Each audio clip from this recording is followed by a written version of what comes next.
yang terbentang waktunya dari mulai ba'da isya sampai menjelang fajar. Jelas? Salat yang ditunaikan pada malam hari yang waktunya terbentang dari mulai ba'da isya sampai menjelang fajar. Jadi kalau kita bicara qiyamul lail, salat malam, bukan berarti jam 12 saja. Nanti ada yang menunaikan jam 9, ada yang menunaikan jam 10, ada yang menunaikan jam setengah 3, ada yang menunaikan jam setengah 4. Hanya persoalannya, setiap yang ditunaikan ini yang terbentang, apakah namanya sama atau tidak? Jelas? Baik, saya urutkan dulu ya, supaya kita paham betul materinya. Jadi kalau disebutkan qiyamul lail, artinya salat yang ditunaikan dengan sempurna di malam hari, yang waktunya terbentang dari mulai ba'da isya, artinya salat isyanya telah ditunaikan dengan sunnahnya, sampai dengan menjelang fajar. Paham sampai sini?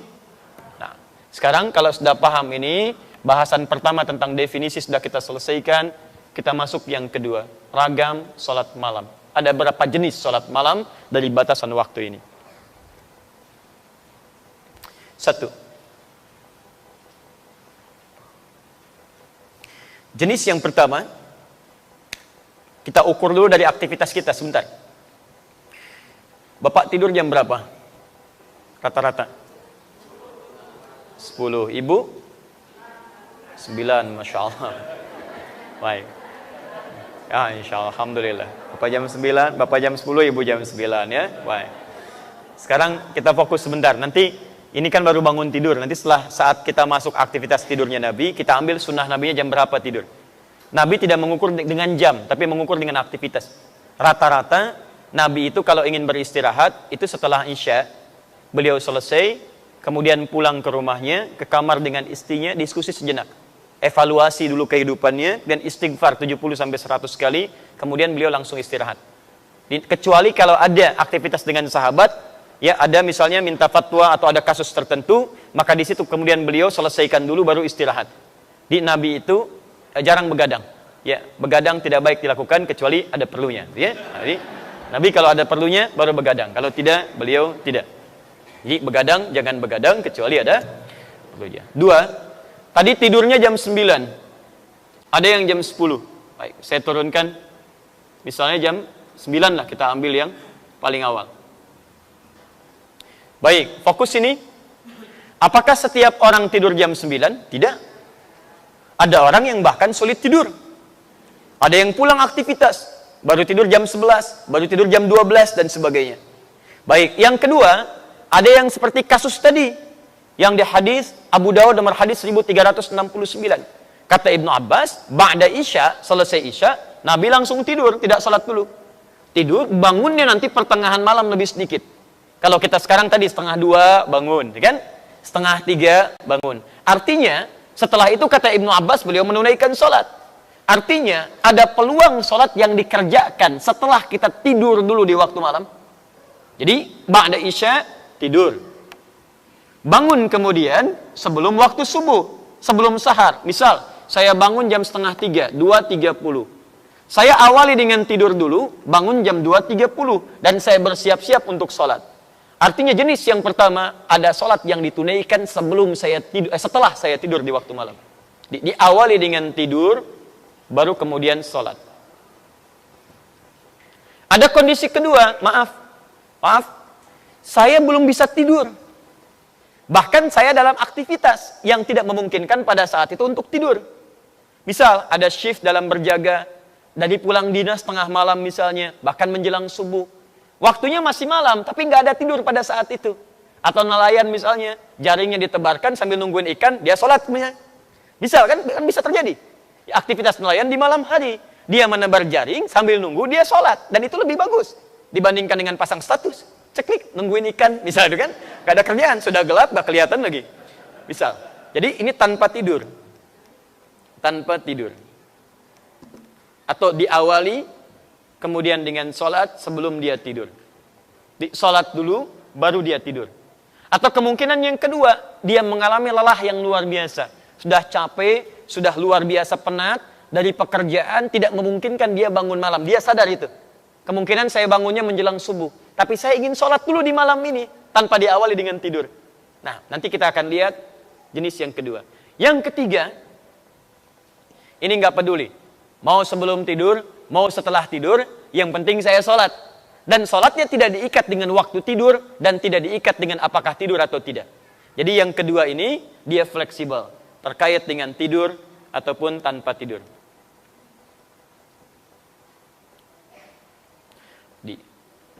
Kembalikan. Terkait dengan waktu malam ini, dihasilkan 3 jenis sholat yang ditunaikan di waktu malam. Ada yang dikerjakan setelah tidur dulu. Ada yang dikerjakan sebelum tidur atau tanpa tidur. Ada yang dikerjakan tidak terkait dengan waktu tidur. Mau tidur, mau tidak, saya tunaikan sholat ini. Ketiganya diturunkan langsung. Yang pertama, sholat yang ditunaikan setelah tidur terlebih dahulu.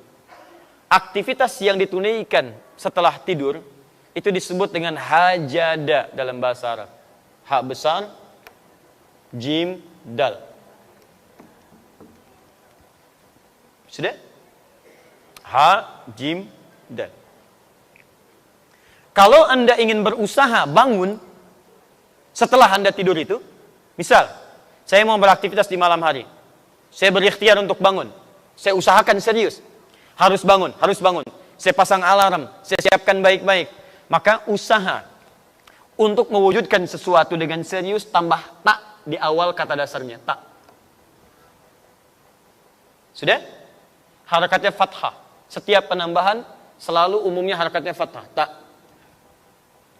Kemudian motivasi saya berlipat, saya mesti bangun nih, saya nggak boleh telat, motivasi berkali lipat. Tambah, ayo tambah, double. Beda dari biasanya. Double dalam bahasa Arab disebut dengan tasydid namanya, tasydid. Tambahkan tasydid sebelum huruf akhirnya. Ini huruf akhir dal, saya tambahkan sebelum huruf akhirnya, jim, pakai tasydid. Tahajjud. Sifatnya ganti fathah sebelum akhir dengan dhammah. Kalau dhammah apa harakatnya? A atau I? Saya cek dulu. Kalau fathah apa? A. Kalau kasrah? I. Kalau dhammah? Ingat ya, nanti setiap harakat itu penting dalam bahasa Arab. Kalau Bapak Ibu belajar filologi di bahasa Arab, itu setiap harakat ada maknanya. Saya kasih contoh cepat Ibu ya.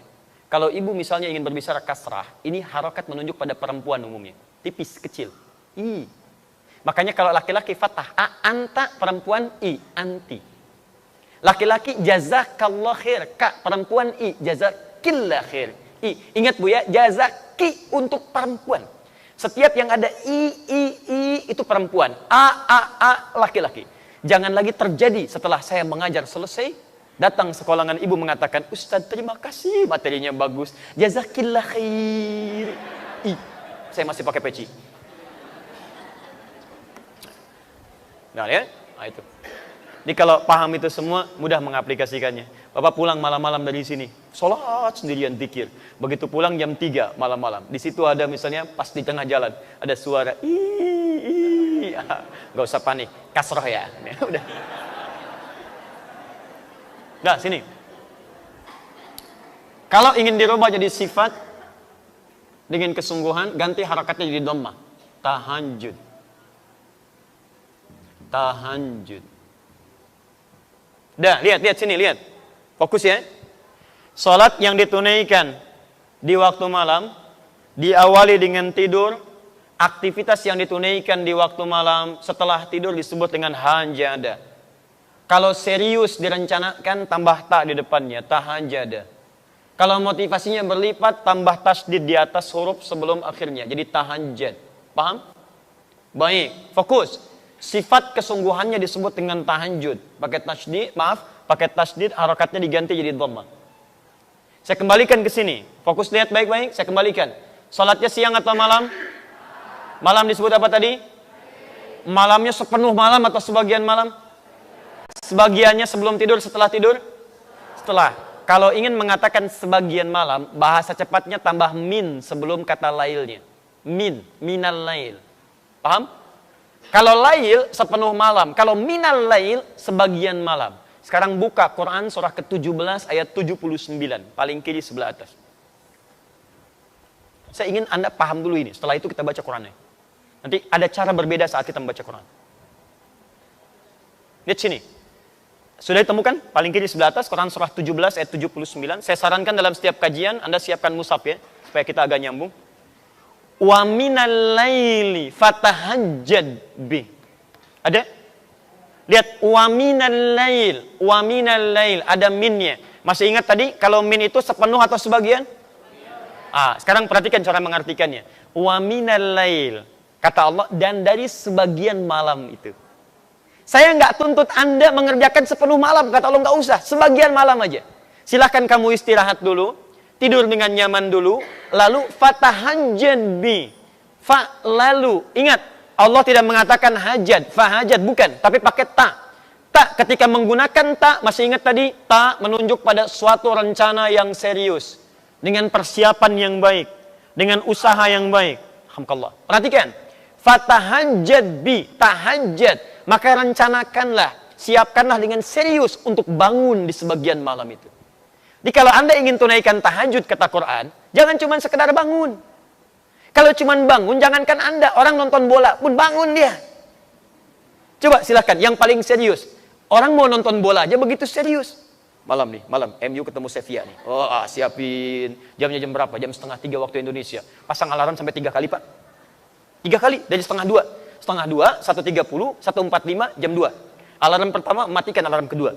Alarm kedua, matikan alarm ketiga. Itu untuk nonton bola. Hasilnya kosong-kosong. Dan saya nggak nonton, nggak ada kerjaan. Ya. Fokus, lihat sini, lihat. Jadi ada orang yang untuk aktivitas dunia saja, dia begitu serius. Makanya Allah tantang kita, kamu, kenapa untuk mengejar akhirat kamu tidak serius? Kenapa cuma sekedar bangun? Kalau pengen tahajud, kamu siap-siap dulu, rencanakan jam berapa mau bangun. Tadi, ibu mau sholat jam berapa contoh? Jam berapa mau sholat? Halo? 2:30. Jam berapa? 2:30, 2:30. Kalau Anda mau sholat jam 2:30, berarti kan mustahil bangunnya jam 2:30. Sholatnya jam 2:30, pasti bangunnya sebelum 2:30. Jam berapa bangunnya? Belum tentu. Kan Anda harus melalui 5 fase tadi. Saat bangun, duduk dulu. Ingat, tanpa disadari, duduk dari bangun malam itu beda dengan duduk biasa. Anda mungkin cuma begini, tapi begitu melihat jam, sudah 30 menit tuh. Kalau nggak percaya, silahkan bangun malam, duduk dulu begini. Begitu duduk, lihat jam, 2:30. Belum yang kedua, hilangkan bekas ngantuk. Belum yang ketiga, 10 ayat terakhir Ali Imran. Kalau hafal, kalau enggak cari mushaf dulu kan. Silahkan cek. 4, belum berdoa. 5, belum wudhu. Apa dari situ langsung wudhu? Kan pergi kamar mandi dulu. Kamar mandi baca doa dulu. Wudhu dengan sempurna. Gosok gigi dulu. Balik lagi, pakai pakaian. Berapa waktu yang dibutuhkan? Halo? Bukan iya, berapa lama? Misal 40 menit, misal 2:30 kurangi 40 menit jam berapa? Jam 1:50. Artinya, Anda kalau ingin sholat jam 2:30, Anda mesti siap bangun jam 1:50. Makanya wajar, tadi ada kalimat Nabi bangunnya 1:30, kalau dikonversi ke sekarang. Karena ada siap-siap dulu, macam-macam dulu. Nah, sekarang persoalannya, Bapak tadi, Ibu tidur jam 9. Kalau dibalik, Ibu jam 9, Bapak jam 10. Rata-rata tidur berapa jam? 6 jam. Ada yang lain? 6 jam, baik. 1:30 kurangin 6 berapa? Ayo berapa? Jam 8? Ya? Jam 8 ya? Berarti begitu selesai Isya langsung tidur tuh. Lihat, Isya tadi kan selesai. Jam 20 kan? Kalau Anda ingin bangun jam 1:50, artinya jam 8, Anda jangan kerjakan apa-apa lagi. Jelas ya? Ingat baik-baik. Kalau Anda punya kebiasaan tidur 6 jam, jadi tidur 4 jam, berarti 2 jam nanti di siang akan menuntut Anda untuk beristirahat. Karena metabolisme tubuh kita akan menyesuaikan, menuntut kita untuk meminta waktu itu. Karena itu kita harus konsisten. Kebiasaan Anda tidur berapa jam? 6 jam. Saya mau bangun jam 1:50, untuk sholat jam 2:30. Artinya, kurangi 6 jam di situ, ba'da Isya selesai, kemudian langsung istirahat pada waktu yang ditentukan. Jelas? Baik, fokus. Salat tahajud paling lama berapa menit? Nanti kita akan lihat saat masuk caranya ya. Jangan-jangan salat jam 2:30 selesai jam 3 gitu ya. Masya Allah, tidur lagi, bangun jam 6. Ini yang jadi masalah. Sekarang belum selesai, ingat belum selesai. Kita sampai tuntas. Kalau mau belajar bahasa Quran, setiap harakatnya bisa punya makna. Sekarang lihat. Fokus. Lihat sini. Taknya sudah selesai. Tak, rencanakan, siapkan. Tasdidnya apa?